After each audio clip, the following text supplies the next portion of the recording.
si Chris Paul ang unang mawawala sa Warriors. Grabe ang ball movement ng Lakers, kahit wala itong si LeBron. At totoong dahilan kung bakit sumugod itong si Giannis sa tunnel.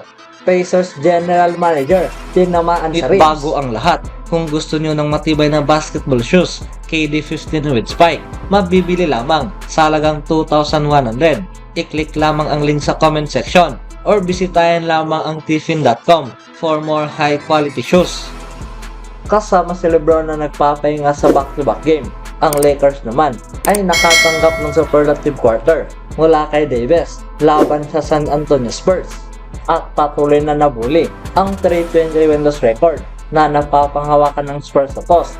Literal mga kaibigan na ang Lakers ay nag-enjoy sa komportableng panalong ito na lumobo ng as much as 20 points. Ang Spurs number 1 pick na siyang kasalukuyang napapanghawakan ngayon at nakatry lamang sa OKC Thunder na si Chet Holmgren para sa Rookie of the Year consideration ay binuhat ang team sa 42-23 run para abutin ang single digit point sa score na 117-116 na may 22 seconds pa lamang ang natitira sa laban.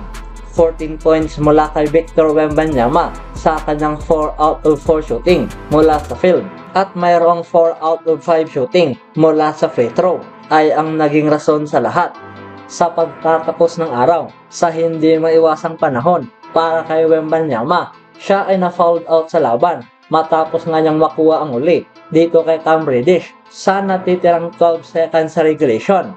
Habang wala na ang dominanteng presensya nitong ni Wemby sa ilalim ng rim, ang Spurs mga kaibigan ay hindi napanatili at hindi nagtagal para nakawin ang anumang epic comeback na ito. Ang LA ay naipanalo ang laban sa single possession sa score na 122-119. Ang panalo ay ang nagdala sa Lakers na mahawakan ang 15-10 winless record sa season ito, habang ang Spurs ay nakuha na ang 18 magkasunod na talo. Ang Lakers ay alam na sila ay bukas sa kahit anumang offensive chance na karaniwang ginagampanan nitong ni LeBron sa team, ngunit hindi nga nila ramdam ang kawalan nito sa panahong nagawa nila ang ball movement na ito ng Lakers. Ngunit huwag maliin na si Anthony Davis ay ang muling naging star sa palabas dahil ang 6'10" LA big man ay nakapagtapos kasama ang 37 points, ang kanyang pangatlong magkasunod na 37 plus points para sa 13-23 shooting mula sa field na mayroong 9 out of 12 shooting mula sa free throw line. Kasama na nga rin dito ang 10 rebounds, 4 steals at isang assist. Ito ay naging palabas lamang para kay AD laban dito kay Victor Wembanyama na kung saan ang dalawa ay nagharap sa isa't isa at nagbawian ng dakdak. It's right here. Davis. Wow. Lucky rush. How many years of experience Anthony Davis here? See that power dribble. Wembanyama underneath. Nearly tied up and then unties. Sa bilang banda naman mga kaibigan, si Giannis Antetokounmpo ay nakapag-drop ng career high at franchise record na mayroong 64 points laban sa Pacers sa ngayon. Ngunit ang gabi ay nagtapos kasama ang backstar mga kaibigan na gumawa ng seryosong bagay. Ang broadcast ay nakunan itong si Giannis Antetokounmpo na naglalakad sa loob ng court. Ngunit ang sumunod ay ang ikinagulat ng lahat sa panahong tumakbo nga ito patungo sa Pacers locker room. Walang sinumang mga security ang napigilan ito sa tunnel.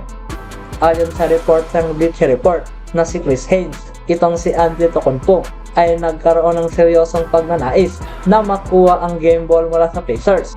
Ngunit sa katapusan, hindi pa rin ito nakuha ang bolang ginusto nito sa locker room.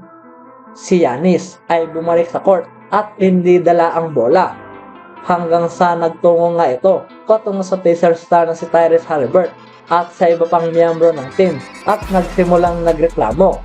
And the Pacers, there is Giannis Giannis going to the locker room. going into the locker room. Ito ay hindi pa naging malinaw kung ano nga ba ang binitawang salita ng backstar mga kaibigan. Ngunit kitang-kita dito na siya ay hindi ito nagustuhan. Idinagdag rin ni Haynes sa report na ang Pacers coach ay sinabi sa Bucks player na nais ng Indiana na dalhin ang bola dahil ang rookie na si Oscar Chobue ay unang nagawa ang puntos gamit ang bolang ito sa matchup. Ayon sa source, ang back security naman ay ginagawa na ang lahat para makuha ang bola at ibigay ito kay Giannis. Pero base sa Pacers coach mga kaibigan na si Rick Carlisle, pinaliwanag nito ang mga nangyaring naganap matapos ang laban at sinabing ang pangyayari ay hindi inaasahan. Ngunit na-inote niya na mayroong 2 bola ang ginamit sa labang ito, kaya hindi na ito dapat pang pag-agawan. Merong hindi pagkaunawa ang nangyari patungkol sa game ball, ayon kay Carlisle. Dahil itong araw ang first official NBA points ni Oscar, kaya gusto niyang dalhin ang bola. Hindi namin inisip ang franchise record na nagawa nitong ni Giannis, kaya dinala namin ang bola. Iilang minuto ang sumunod, may mga manlalaro sa box ang sumugod na rin sa hallway. Merong malalaki, ngunit hindi niya ito gaanong nakikilala. Hindi rin niya masiguro kung merong tumamang suntok. Ngunit ang general manager na si Chad Buchanan ay nasiko sa ribs sa isa sa kanilang manlalaro. Anong masasabi niyo mga kaibigan sa gulong ito?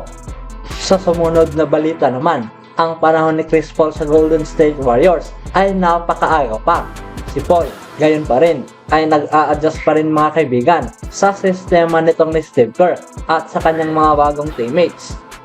Gayon pa man, ito ay patas sabihin na ang partnership ay hindi pa agad nagkaroon ng benepisyo bilang inaasahan ng karamihan. Isang bahagi sa mahinang panimula nitong ni Paul ay ang kanyang shooting slump, kasama ang veterano na nakapag-shoot ng 39.5% mula sa field na mayroong 31% sa deep. Si Paul ay hindi nakaduda-duda na hinahanap nito at gustong patunayan kung bakit siya ikinonsider bilang ideal sa Golden State edition nitong huling summer. Gayunpaman, ayon kay Ben Steiner ng Sports Illustrated, ang Warriors ay hanap na ipalit ang guard para makahanap ng sentro sa rotation habang makadagdag ng ilang more offense sa bench rotation. Dito'y napag-usapan ang proposal na kung saan ang Warriors ay matatanggap sina Javonte Graham, Zach Collins at Doug McDermott, habang ang Spurs naman ay matatanggap sina Chris Paul at Corey Joseph. Si Collins ay magiging solid fit sa Warriors rotation. Ang kanyang presensya ay makakapagbigay kay Kerr ng legitimate big man para takbuhin ang laban habang nakakapag-provide rin ng interior scoring presence. Si Graham at McDermott ay pwede ring ma-secure ang role sa rotation. Anong masasabi niyo mga kaibigan? Always do it on my own, so I gotta get through it. And the only thing I know is to love what I'm doing. Never give up, never slow, till I finally prove it. Never listen to the no's, I just wanna keep moving.